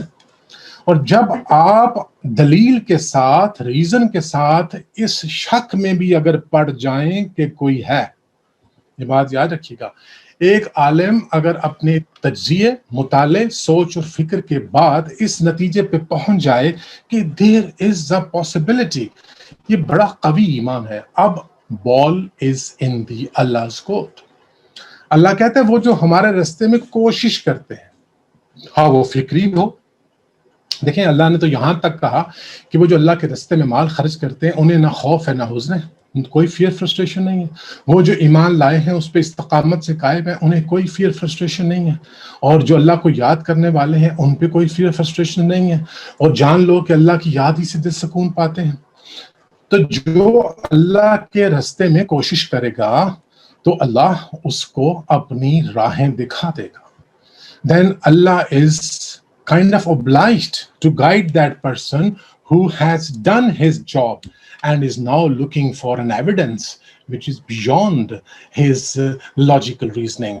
اس میں ہم نہیں جائیں گے.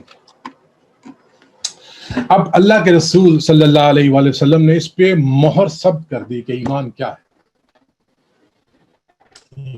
اس حدیث کا میں نے نیچے ریفرنس لکھا، آپ اس پہ غور کیجئے اور اکیلے میں آج سوچئے گا رات کے وقت کہ ہم کہاں کھڑے ہیں.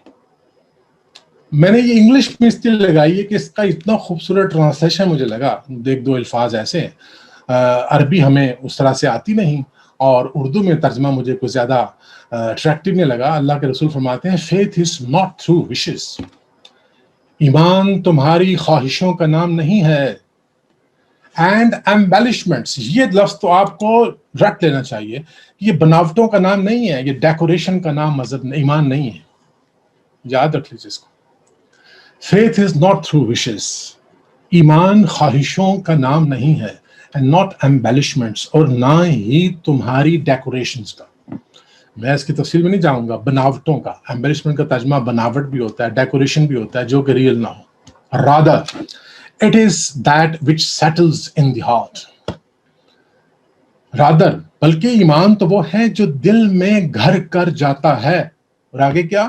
and is ratified by action، اور اس کی ویلیڈیٹی جو ہے وہ آپ کے عمل سے طے ہوتی ہے. اللہ کے رسول نے اس پہ مہر ثبت کر دی کہ ایمان دراصل ہے کیا، کہ faith is not through wishes، ایمان تمہاری خواہشات کا نام نہیں ہے، and embellishments، اور نہ ہی تمہاری ان ڈیکوریشنز کا.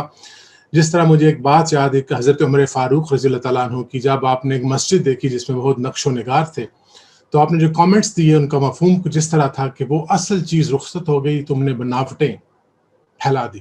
تو I'm not against decorating mosques، لیکن you can understand what I'm trying to say.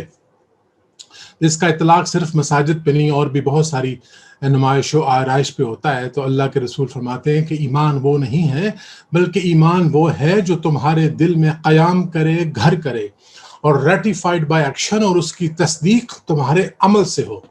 اور جو اگلی 3 لائنیں ہیں وہ تو ڈرا دینے والی، کہ علم 2 طرح کا ہے. ایک علم وہ جو تمہاری زبان سے نکلتا ہے، اور ایک وہ جو تمہارے دل کا ہے. تو میں کہہ رہا تھا کہ الفاظ کی بلوغت ہوتی ہے، خیال کی بلوغت ہوتی ہے، اور پھر عمل کی بلوغت ہوتی ہے. تو اللہ کے رسول فرماتے ہیں کہ یہ جو دل والا ایمان ہے نا، یہ تو مفید ہے، کیونکہ اس کی تصدیق ہوگی پھر عمل سے، کیونکہ وہ فیلنگ میں ڈھل گیا ہے. آپ اف یو گو بیک تو پہلے آپ نے تھیری پڑھی، سوچی بات، پھر آپ میں فیلنگ پیدا ہوئی. اب جو فیلنگ پیدا ہوئی نا دل میں، تو اس کے نتیجے میں عمل کا ظاہر ہونا از مور لائکلی دین ان لائکلی. اور دوسرا علم وہ ہے جو زبان سے ادا ہوتا ہے، دل تک نہیں اترتا. جو آخری یہ 4 لفظ ہیں ان پہ غور کیجئے کہ it's Allah's argument against the son of Adam. یہ ابن آدم کے خلاف اللہ کی دلیل ہوگی کہ he knew but he got distracted. غفلت میں پڑ گیا. he knew. تو اللہ آپ کو، مجھے، ہم سب کو اس غفلت سے بچائے. تو اس کے بعد ایک یہ میں نے صرف اس لیے ایڈ کی کہ ایک ہمارے دوست نے اس آیت کا ذکر کیا. تو یہ جو لوگوں کو دکھا کے مال خرچ کرنا ہے، اس پہ اللہ کو کوئی اعتراض نہیں، لیکن دکھاوے کے لیے جو خرچ کرنا ہے اللہ اس کو اپروو نہیں کرتا. میں اگر چیریٹی کرنا چاہتا ہوں and I do it in front of 100 people and my intention is that will create kind of a culture, everybody will start contributing. اور یہ ہوتا ہے. ٹھیک ہے، اگر میں سنوں کہ فلاں اہم شخصیت نے اپنے مال و اسباب سے اتنا کچھ اس مشکل میں دیا ہے اپنے ملک کے لیے، تو میں بھی ایکسائٹیڈ فیل کروں گا، ایسوسیٹ کروں گا اس نیک عمل سے. تو نیک عمل بھی جو ہے وہ پھیلتا ہے ایک دوسرے کو دیکھ کے. وہاں تک تو ٹھیک ہے، but if my intention is to show off, تو اللہ رب العزت اس کو اپروو نہیں کرتے.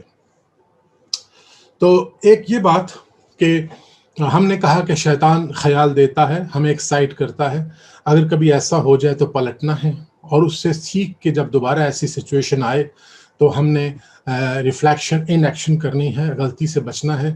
میں نے عرض کیا کہ اپنے اندر کی آپ نے دیکھ بھال کرنی ہے اور مشاہدہ کرنا ہے.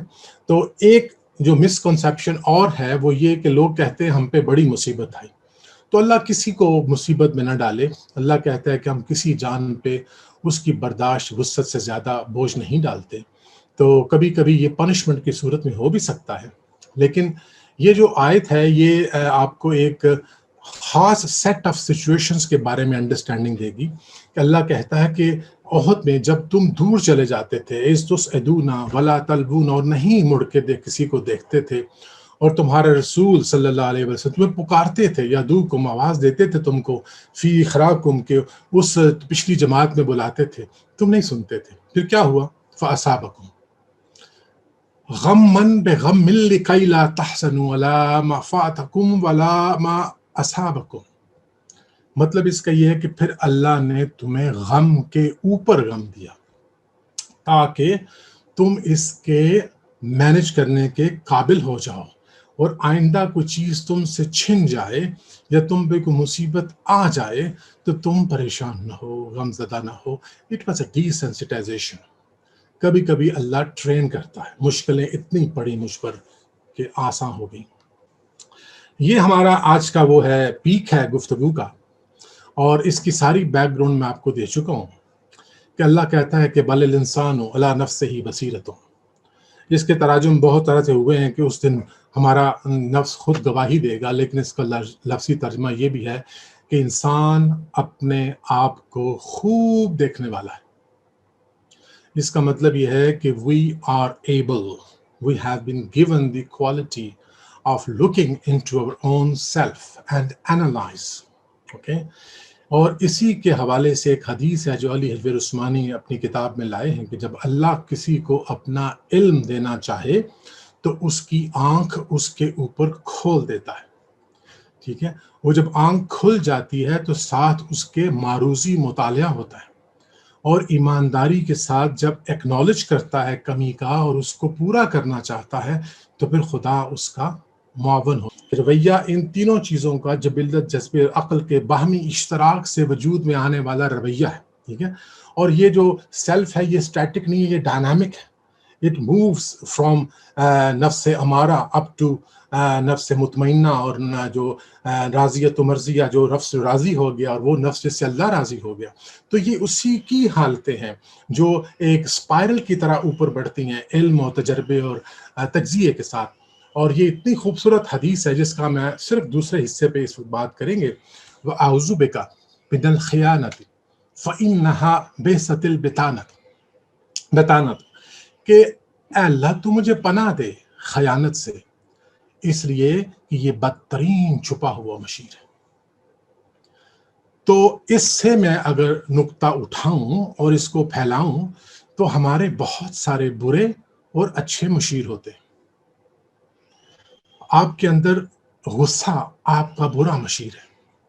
اگر آپ تصور کریں، ایک امیجنیٹو ایکسرسائز کریں کہ آپ چیئر کر رہے ہیں، you are the prefrontal cortex, you are sitting in a big hall جس میں ادھر بھی 100 لوگ بیٹھے ہیں، ادھر بھی 100 لوگ بیٹھے ہیں۔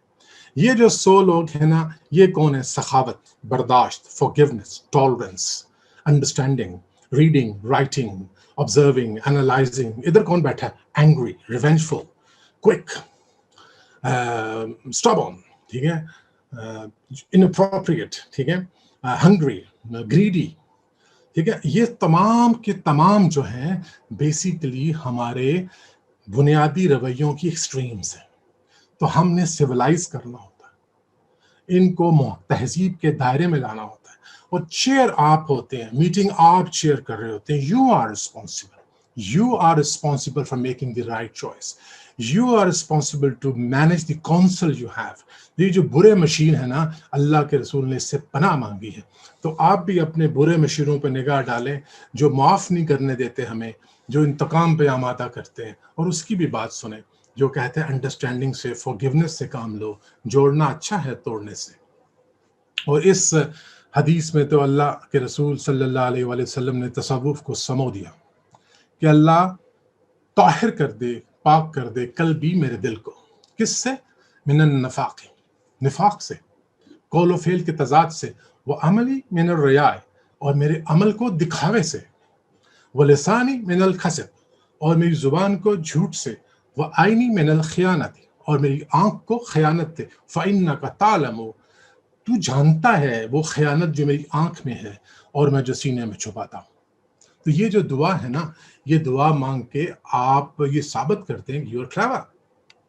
سو آپ اللہ سے یہ کہہ سکتے ہیں کہ اللہ میں نے تو کہہ دیا نا، میں نے آپ سے دعا مانگ لی، میں پوری کوشش کروں گا، لیکن اس کے لیے جو کچھ چاہیے، میں آپ کا مخلص بندہ ہوں، تو مجھے گائیڈ کیجئے۔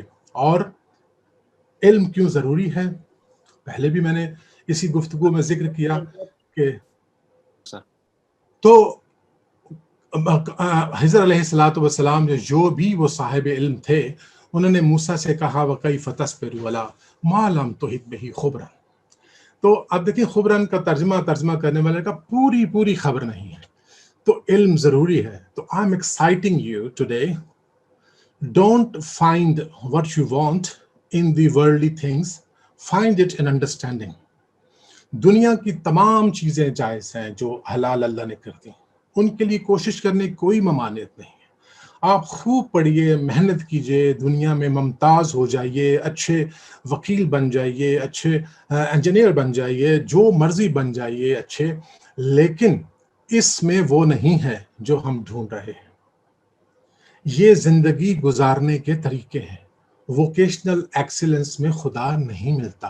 اللہ پسند کرتا ہے، حدیث ہے کہ اس شخص کو جو اپنا کام بڑے اچھے طریقے سے کرتا ہے، لیکن خدا اس میں اس وقت تک نہیں ہے جب تک آپ کی نیت خدا کی نہ ہو۔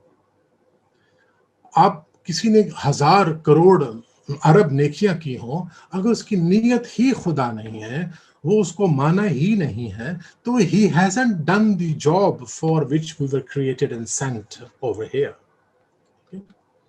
اور اس پہ ہم کنکلوڈ کریں گے انشاءاللہ، اس کے بعد وقفہ ہوگا،